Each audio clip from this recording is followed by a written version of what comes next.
Exactly. He also played a little bit on a couple teams, including with Kendrick at one point. Oh, the So infamous Hot Slugs Elite. Yes. Exactly. So we're both good friends with Hoss. We are a big fan, but he went to study in America, and as such, thought it would be a good idea to play in Dorm, and that is exactly what happened. So we are both supporting him in Vegas coming soon. We won't be going there, unfortunately. We'll be watching. We have now entered into the draft, and they are going very quickly. CE banning out Valor. Stop going so quick. XT banning out Taz. CE with Valkyrian first pick. They're just machine gunning through that draft like crazy. A mouth pick, though, that looks very normal to me, to my Western eyes, and I can't fault CE for going a little bit standard when they are considered to be the underdog, when they play against a team like XTeam. They just want to go standard in their first game. I don't think they want to go for any crazy shenanigans strategies. So I like the Malfrine. It's just probably the most neutral way to start a draft because he fits into almost any team composition. Yep, he just works perfectly. He works well with mana heroes because of the innovate stuff, and that gives the cooldown reduction. He has really good healing overall, and he's a great follow-up for burst comps thanks to Twilight Dream. He is just a very versatile support in general. So we're currently waiting for the pick from XTeam, which I'm going to use an excuse to refresh because I'm stuttering a bit. Okay, so we're going to keep an eye on it, and it looks like no surprises here either. We've seen ETC being locked in. The first map is, by the way, if my eye, was it Infernal Shrines or was it Battlefield? It is Battlefield of Eternity, I think. No, that's Infernal Shrines. I think it's Infernal, yeah. So Infernal Shrines, a map. Actually, no, it isn't because I'm pretty sure the Infernal Shrines image is the Punisher. Yeah. Okay, so it's Battlefield? Yeah, I'm pretty sure it's Battlefield. Okay, gotcha. We're not paying attention. We had one job, guys. I know, Tetra and I had one job, and we did. Sorry, guys.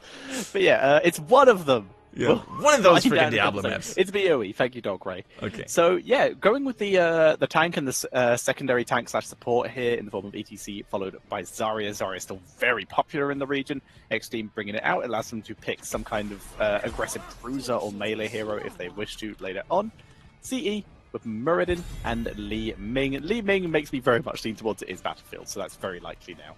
Yeah, Li Ming, as you said earlier, she has become a niche hero for this map in particular because she's still considered to be a strong poker, strong single target damage from afar, from a safe distance, because oftentimes you will find the enemy immortal guarded by several enemy team members, and Li Ming is just really, really hard to catch. She can throw her arcane orbs and the arcane missiles, and the magic missiles, excuse me, from over walls as well. For the very same reason, Sergeant Hammer is actually here to be considered here as well. We saw her yesterday deployed on Battlefield of Eternity as well, and if you don't pay attention to Sergeant Hammer while she's sieged up and while she uses her tremendous range, she can single-handedly just chunk down huge parts of HP from the enemy immortal. Yeah, she's also a very a very risky hero. Yeah, was what I was going for originally. To engage sometimes because she can go for a very tough build where basically she can go for resilience and first aid. And then you engage with her and realize I've made a horrible decision. I'm dying, and I have not killed Hammer. She is too resilient here, so you have to be careful. There are some very tanky Hammer builds if you think you can avoid lose out on some of that damage. Yeah. And Alarak ban. Alarak maybe a little bit more popular in this region than some of the others. Is Sergeant Hammer also a pick that has entire team comps formed around her? We saw that during the North American HGC for Gale Force Esports, for example, when they ran a Sergeant Hammer composition that focused on keeping her alive 24/7, and as long as Sergeant Hammer was untouched, they continued to push mercilessly towards the enemy base. And I think Zarya plays a very crucial role in that kind of approach because the shields on her are just golden. Then you pick someone like Medivh into that as well, and all of a sudden Sergeant Hammer is going to become this untouchable menace that is really hard to get rid of. Yep. I believe, was it the Marine? Did you cast any of the Marines games during Brawl Mania at Gamescom? I think I didn't. I'm pretty sure I did. Because two of their heroes were Morales and Hammer. Yeah, Morales, of course, yeah, still, yeah. They just went bot lane, and it was the two Yogscast cast members, so they knew each other in real life, so they were just sitting next to each other, went bot lane, and just pushed. That's all they did forever, just protected the Hammer. It was beautiful. Oh, Lunar, okay. So Ragnaros can fit in that bruiser role. Zarya can offer a lot of protection for that, and Lunara, good poke damage, good siege, good damage for the immortal, great skin. Overall, not a bad pick. I quite like it, especially if they go for a Thornwood Vine. They can get some great poke onto the immortal there. Yeah. So Lunara's current role in the meta is kind of debatable. I know a lot of players who still like her, but I know a lot of good players who still don't like her because they think her damage on BoE is too slow compared to others, compared to a Greymane, for example, or an Artanis even. But I think in that case, it actually works very nicely because you could still pick an Oriole into that, for example. Many people seem to forget that Oriole and Lunara is still... Hey! Very nice. But let me just finish my thought. Like, a lot of people still forget about the strong synergy between the constant sustained damage from Oriole filling up... Lunara filling up Oriole's energy meter. A lot of people still think that Gul'dan is the only one who works well with the Archangel of Hope these days. But Artanis, Mantetcher, tell us about it.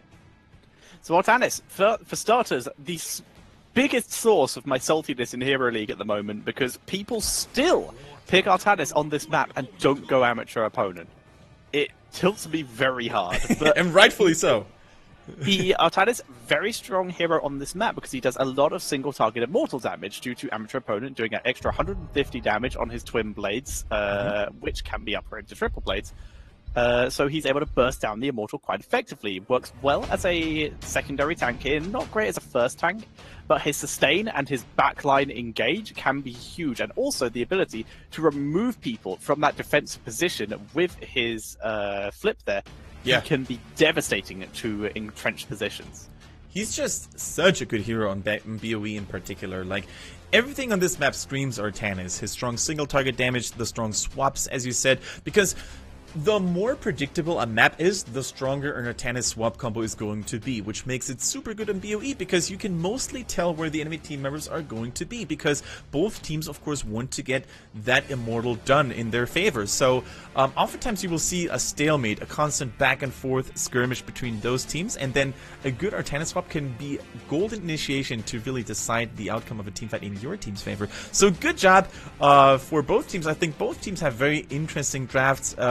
Also some exotic heroes like Artanis and Lunara, which we haven't seen in the Western scene in quite some time. But we have been seeing Lunara jump more and more in open division. She's very much resurging there, but we haven't really seen as much HGC, so we haven't been able to compare that because the EU and NA HGCs have not returned yet. Exactly, and China, if there's one thing that region is known for, it is awesome and out of the ordinary drafts, and a lot of action centered around team fights. And I think that's the reason why we see so many teams wanting to play on Battlefield of Eternity, because it's team fights, and team fights. Yeah, very much complements the Chinese style. Speaking of which, ladies and gentlemen, welcome to the Battlefield of Eternity. It is going to be Malfurion, Muradin, Tychus, Artanis, and Li Ming for Team CE. CE, a team to be on the lookout for. They took some maps of teams like E-Star last season. They're considered to be a pretty awesome and pretty good team in general, but so is XTeam with Rhaegar, Lunara, ETC, Zarya, and last but not least, the good old Rangi. So their poke potential is good. You know what I'd like to see, and they immediately haven't done? I would have liked to see Rhaegar for a Meteor build. Their Immortal poke would have been insane if they'd gone for a Meteor build. I don't like that too much, to be honest. You don't like Meteor build? No, I don't like them. It's a safer build. Really? Well, obviously, you're staying at longer range. You can poke a lot more. Okay, I'll give you that, but I think in overall team fight performance, it can't compete with the Q build. I remain unconvinced until I see the other one, the exact opposite. Alright, fair enough. I'm a big fan of it. It got nerfed, but then again, so did every other build that Ragnaros owns. Ragnaros is being including his basic attacks. That's how good he was. Yeah, and basically everything is being nerfed on Ragnaros except the one thing that people say is OP, aka the Molten Core. Yeah. But then again, it's hard to nerf that without really murdering the essence of what Ragnaros is. It is fine. So for the moment, talents-wise, amateur opponent, thank God. No surprise there, thank God, yeah. The Aether Walker, coming in for Li Ming. Now, this has once again been popularized a lot in the open division. A lot of people seem to really like that talent on this map in particular. It gives you a lot of mobility.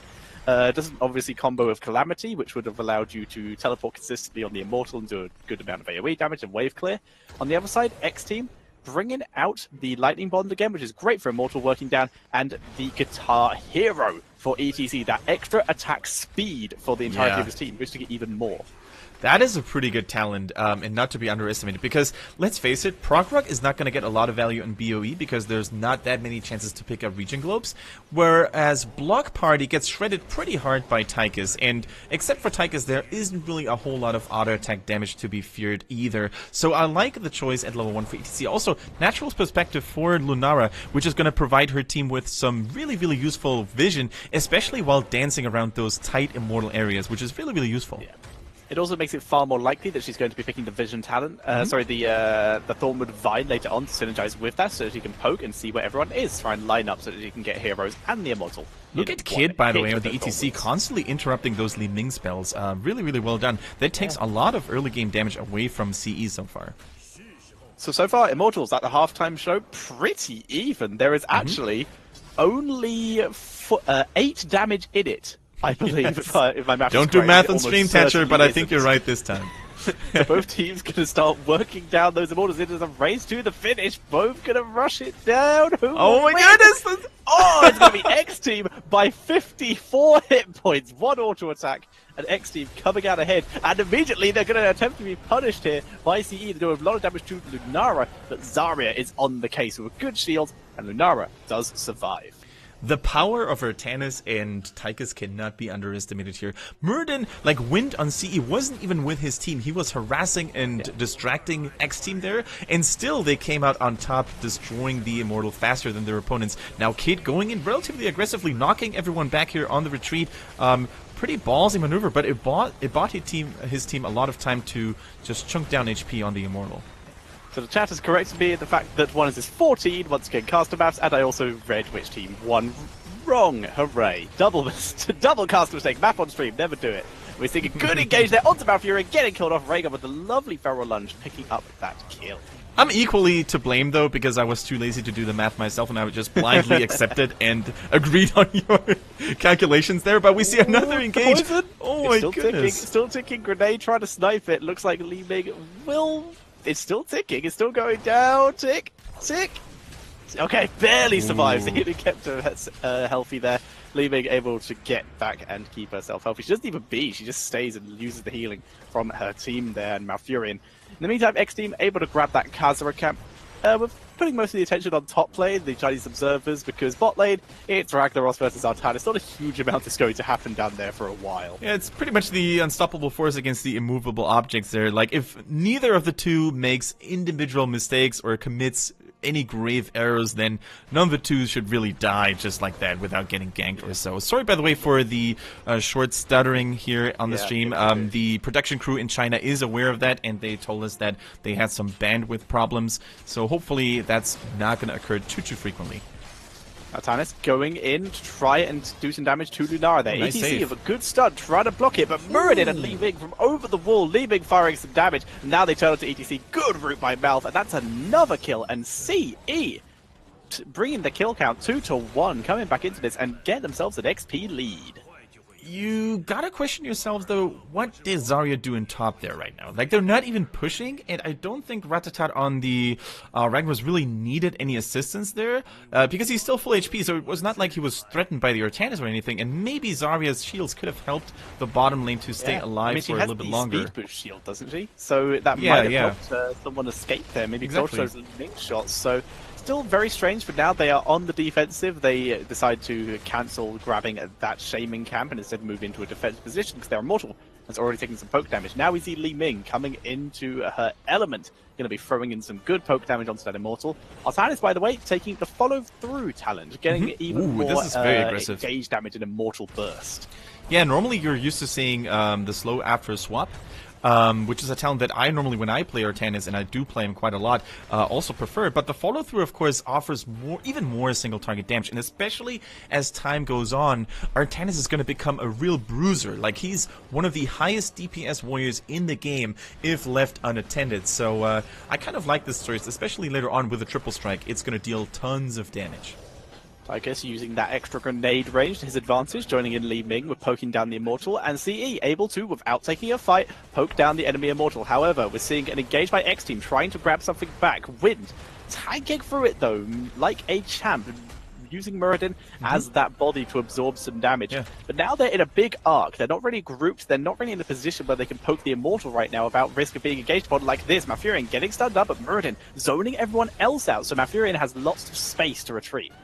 Yeah, keep in mind that Artanis during all of this continued to push top, which is why CE now has this tremendous XP lead, and which is why they're going to get 10 much sooner than their opponents. And this is pretty much a best case scenario for the blue team. Not only did they get more soaking done, but also their Immortal is still in tip-top condition. So if they continue to play like this, there shouldn't be anything left for XTeam to really stop them from getting it. Nice teleport here from Zuyu, getting out of harm's way in the nick of time. So there was a situation that we saw just a second there with Li Ming inside that little circle, that little horseshoe area where she was poking the Immortal from in there. And this is where I think HGC made a mistake. He picked the Pinball Wizard talent at level 4 instead of the Crowd Surfer. If he Crowd Surfed, he could have maybe engaged onto Li Ming over there and possibly guaranteed a kill. Instead, he's gone for extra damage on a hero he can't, extra damage when he can't really engage that well. Yeah, very true. And now we see CE in a pretty good spot. Nice dodge by Ratatat. That could have otherwise been a clean kill for CE. But that still doesn't change the fact that they're going to have a powerful Immortal pushing along their sides here. Now, they're trying to get some value of this top push until they are forced to retreat, at least. What? They're full-man pushing this. They're just ignoring the Immortal base race. Let's go. And, nice find! Denied. The suppression pulse denying the counter push. This Immortal's just going to This delays them for so long. Now.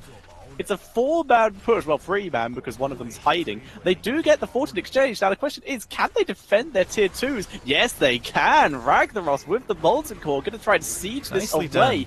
The swing was a bit unnecessary there because there was nothing in range, but he's using the siege damage to force back the enemy team. So right now, it is going to be a fort for a fort plus some tier 2 towers. Yeah. The keep is so far looking like it's going to survive, but Artanis going in aggressively there. They found someone out of position. Lunara did go for the leaping strike there. Good stuff for a smash. Stage dive does not land on anything, but Muradin, a little bit out of position. He's getting chased out. Good stun onto ETC though. And it is so far 1 kill to 0 in favor of XTeam. Their keep is dropped low, but it does survive. So far, their keep survives. They get a 4 and a kill in exchange for 2 towers, basically. That's not the worst position. Oh, good slot, but leaping strike. The shield is active. He's in retreat, but Artanis does go down, making it 2 kills in exchange for the fort and 2 towers. Okay, so let's analyze what XTeam got out of that. As you said, Tetcher, they did get the top fort. They did pick up a couple of kills here as well, balancing out the global XP count quite significantly here, but I still think that CE got the better end of the trade here, because bringing down the enemy keep in the bottom lane to, I'm not sure, like 30% or so is pretty... looks like just under 50. Yeah, under 50 for sure, is very significant, because one mercenary camp in the bottom or one strong push could mean the end of an entire lane, and if you're down, yeah, there we go, actually 25% or so. Yeah, way less. And if you destroy keeps on Battlefield of Eternity, it is very meaningful, because it forces the enemy team to constantly back off an Immortal race in the middle, so you're going to have more time necessary or more time available to get that Immortal in your favor. So I still think that CE got the upper hand.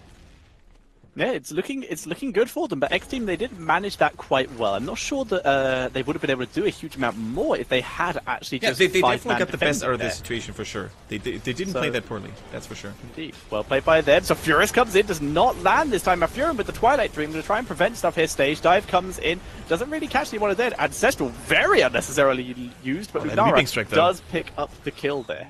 Yeah, the leaping strike from GD here was really, really good, picking up Malfurion, but now they turn it around. CE, that is, pick up 1, the Ragnaros falls, but ETC following suit here, and CE, we praised them as a surprising factor. You know, they didn't really show a pretty...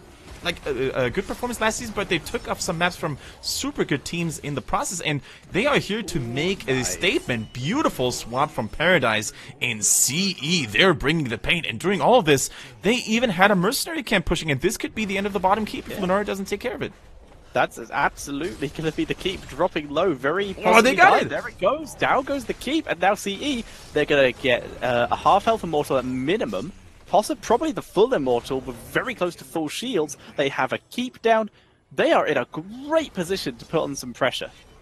Yeah, and everything just seems to work like a well-oiled machine here for CE. The Artanis blind, really good against Lunara and the Zarya alike. Don't underestimate Zarya's basic attacks, which is actually plays a huge role in her overall damage output. So the Odin, of course, really a force to be reckoned with here too. Great poke, great single target damage as well, and those Malfurion Twilight Dreams were also pretty damn awesome so far. We also do have to talk about just the misplay on the ancestral healing, not being way too early. That flip onto Rag. Rag's so far out of position. Expulsion zone, not able to save him. He dropped the Sulfurous, but it doesn't get anything. ETC trying to escape and also zone away for the rest of his team so that they can get away. But Zarya getting stunned up. Here comes the Odin with the slow. Artanis coming in, gets the swap on the ETC, guarantees another kill. Down goes Zarya. Lunara going to attempt to leave Strike to freedom here, but the damage is too good. Down she goes. Rhaegar's going to be let free, and that's going to be the Immortal going over to CE, and they could try and push bot, but the respawn timers are probably a bit too low for them to win. Oh my, that Artanis single-handedly won the team fight. A maximum range swap on Ragnaros secured themselves a strong initiation. And keep in mind, I think they actually timed that on purpose like that, because Rhaegar's Ancestral Healing was still on an 8 or 9 second cooldown when they made that play. So I'm not sure if they counted enemy cooldowns, but they definitely had like a feeling. They had some sort of anticipation feeling for that to really make that good engage at the very right time. So kudos to them. Paradise so far my personal MVP, and he just continues to go ham. Yeah, we just saw Rag attempting to multi-core the body blocks. Pretty rough position there. He's going to get taken out. Rag attempted to multi-core the fort, but it was knocked away from it, was unable to do so. Instead, he's going to jump onto that keep and begin the counter siege. We're currently 11 kills to 4 in favor of CE, putting XTeam on the ropes here. Li Ming beginning to counter siege onto those tier 2 towers. Bolton's swing doesn't land, but they are able to dodge the phase, Grism. They are able to dodge it for now, but this is where Artanis has reached his final form. Triple Strike plus Titan Killer is the ultimate tank shredding, and also a Ragnaros in his Molten Core is going to take additional damage. Same goes for the Zarya. They have a lot of high HP targets, but there is another fight breaking off Tetcher. The Twilight Dream used on Lunara to prevent her from striking herself back to freedom. Instead, she gets killed off by the Odin. So Furus, once again, not landing on any target that they want. It's currently 1 kill to 0, about to be 2. Down goes Zarya. Now it is Rhaegar getting chased out by Tychus. But yeah, everyone's going to die here. Actually, Rag may escape. No, they turn around and kill him off. Immortal still with a tiny bit of health. They're going to easily take down this core, and CE take game number 1. 14 minutes, boys and girls. This was how quickly CE managed to dismantle XTeam, a team that was actually slightly favored coming into the series, and it looks like, once again, China is a region full of surprises. CE putting up a great show, especially Artanis, played by Paradise, and Tychus proved to be valuable assets when it came to taking down the Immortals, when it came down to executing their opponents, and those swaps were just all over the place.